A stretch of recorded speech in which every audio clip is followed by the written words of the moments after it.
it gonna do? Better. Stronger. Son of a bitch. Faster. Oh, yeah!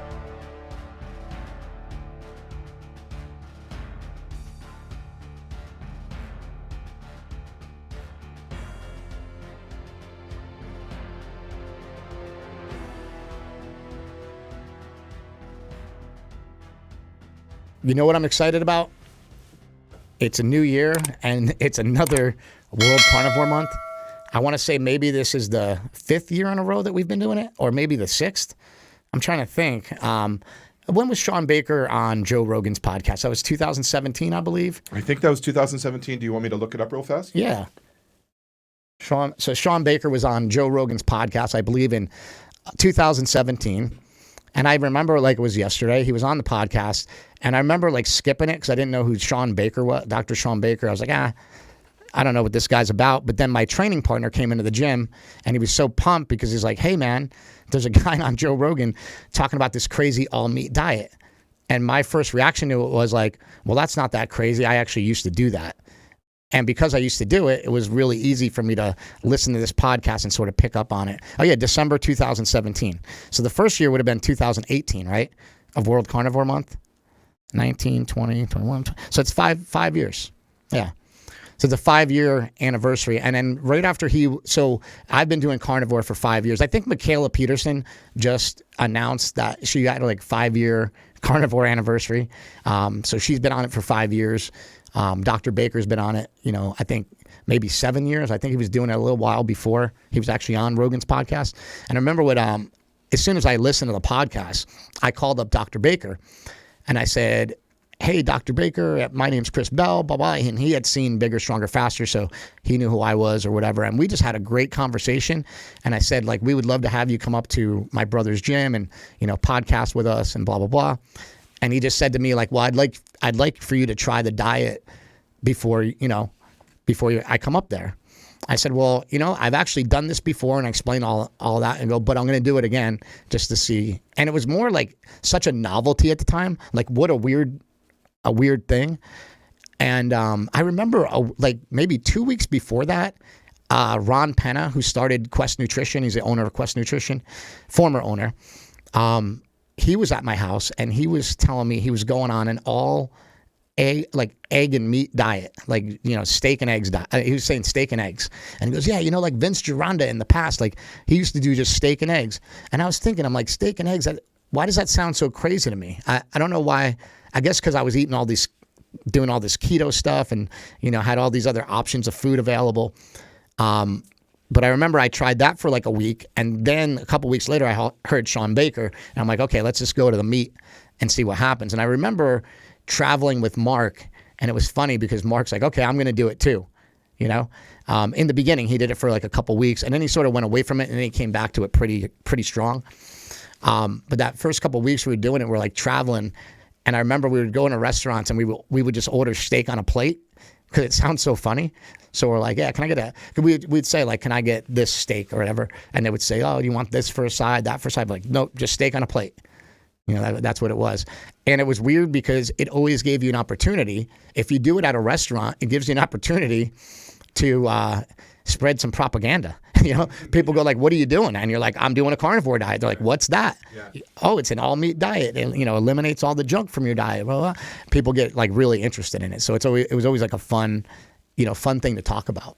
And the word's getting out, right? I mean, I have memories of getting like what I learned from you initially, like just get the lettuce wrap burger, just get, plain lettuce wrap burger. If you don't want to go all in on the carnivore diet. And I remember saying it, and you go through the drive-thrus, and it felt so weird. And one day I remember hearing this lady say in the background, "Oh, he's doing the keto diet," and I was like, "Yeah, oh, dude, people are, it's getting out, it's becoming part of it." And I think more and more this whole carnivore diet is going to become part of the conversation. Now comes the carnivore-ish diets, right? Carnivore plus fruit, carnivore plus this or that.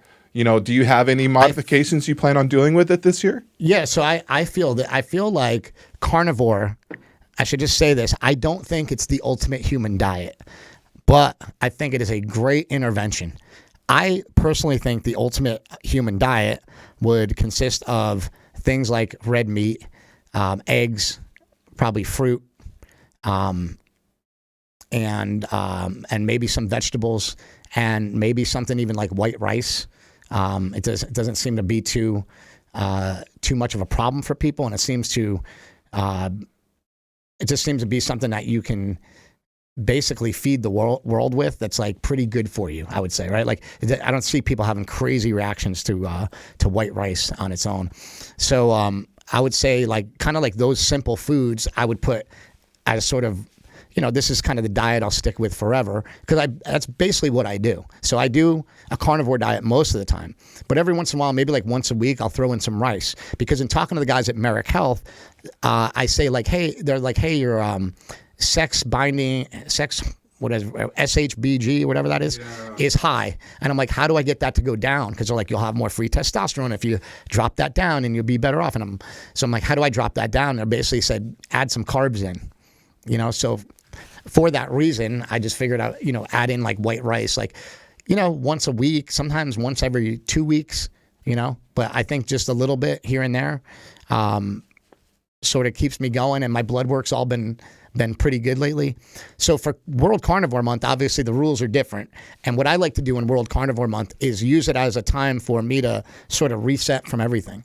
So this year, what I'm going to try to do on World Carnivore Month is really just do like, beef, water, and salt. And I'm also going to attempt, we'll see if we can do this, but I've been having a lot of pain lately, like a real lot of pain problems lately. And I actually want to try to get rid of things like kratom and marijuana for the month as well. And I don't know if I'll be able to do that, because they do help me with pain. But I also think that I might be driving my pain with using a lot of these things. Like I've been on kratom for like a long time, and it hasn't solved the problem.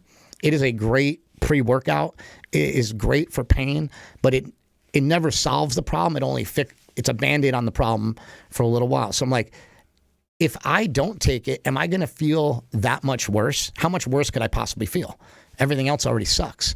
So I do know there is such thing as a hyperanalgesia, which means that you take things to kill pain so much that you have more pain. And that happens a lot with like Advil and Tylenol. I don't know if it happens with kratom, but I feel like, I was just talking about a cold plunge before. I feel like I'm hypersensitive to pain. And I think the way to get rid of that is to not take anything to kill pain for a little while. But I might be wrong, What does it say? Hyperanalgesia is a symptom that causes unusually severe pain in situations where feeling pain is normal, but the pain is much more severe than it should be. This condition happens because of disruptions or changes in how your nervous system processes pain. So yeah, obviously there's something, going on with my immune system. Like I said, I just got all my blood work done, but they didn't check for, like I said, I was going to get checked for rheumatoid arthritis, but they haven't checked for that yet. But that would be pretty crazy if I got diagnosed with something like that now, like this late in life. But I'm not saying it can't happen. I mean, my older brother got diagnosed as being bipolar when he was like 35, so that's something they should have caught way younger. But sometimes they don't. So I'm just trying to figure, it's the whole reason why I do the carnivore diet. And I'll be honest with everybody, I've done the carnivore diet for like 5 years, and it has significantly helped me with pain. And I find when I am really strict with it, just like I was a couple weeks ago when I went 3 months on just a carnivore diet. Remember how good I was telling you I feel? Yeah, it's so weird though. So this is crazy because it's so weird because I did cheat a little bit. I had some bullshit, like over the holidays, and then my pain levels were like through the roof. And it's so hard for me to identify. Like, I think I say this a lot, but it's so hard to connect the two. Like, oh, I ate this, and because the feeling crappy doesn't happen for like a couple days. So it's like what you ate 3 days ago affecting you. That's why it's hard to connect, because it doesn't usually happen the very next day. It takes a little while for the pain to kick in. But this year I'm going to try to just do beef, water, and salt. I think that anybody that wants to join us this year on World Carnivore Month, I think you should do what works for you. So I'm not going to kick anybody out of the club. If you want to do meat and fruit, do meat and fruit. I think it's about simplifying your diet down to a couple simple things. And I will tell you right flat out, the best way to drop your body fat and just, I think the fastest way to results, and by that I mean results of like lowering your body fat, lowering your inflammation. I think the best thing you could possibly do is just red meat, water, salt.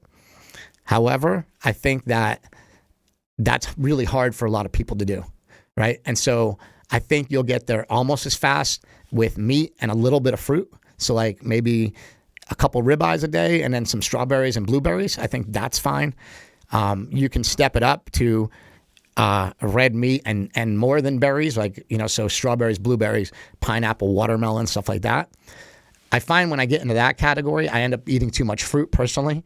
So I like keeping it in just the berries, and then you have a very limited amount of things that you can eat, and you don't usually go overboard. That Jay guy, we talked about this last time. Nuanced and, moderation does not sell, but he made Jay Feldman you're talking about. Jay Feldman. He really made a good case when he said, I'd be curious how much protein you really were eating. I bet you probably met the thresholds. And also I'd be really curious on what your total calorie intake was. You probably were just fine. I mean, I bet it probably for you when you've been just such a, protein, what do you guys call it? We prioritize protein, I think. Leveraging. Protein leveraging has been such a part of your meal planning. And look, it's worked for you. I mean, look how lean you've gotten over the last 5 years. Oh, thanks. What's crazy is I don't know if we're right about any of this stuff. Like I was having a talk with Aiden, a friend of mine from in the gym, and he does bodybuilding, and we were talking about protein, and he was saying like he eats like 1.2 grams, per pound of body weight. And I'm like, don't you think that's a little high? I mean, like they say you only need like 0.8, and then some people like Jay Feldman said we might only need 0.6. And then I'm thinking like, are we just destroying ourselves by like flooding ourselves with protein? And it's really hard to tell because as far as the science goes, it doesn't say that we are. And I actually thought that I thought our protein requirements and levels were so high because we have such an abundance of food. But it doesn't seem to be the truth. People say we actually used to eat more protein, but I don't understand how that is because I don't understand how everybody had that much protein back then. Well, but we used to eat more protein. My understanding from the book that you guys recommended, it went from we were around 30 or 35% protein, and he said now the American diet's around 15. So I think you've been well above 30 or 35% the last 5 years. What I'm talking about is it said that as far as I remember, I have to go back and look at this, but as far as I remember, people say that we ate even more calories back then. Like they're like, oh, it's not the calories that are making people fat because people actually used to eat more calories. And I'm thinking, where the hell did they get these calories from? There was no farming. There was no. Chris, we are an indoor cat civilization now, buddy. People do not go outside. They do not leave. They go garage to work, garage. Okay, and that is a great point. So is it the lack of exercise or is it the addition of processed food? Probably both, right?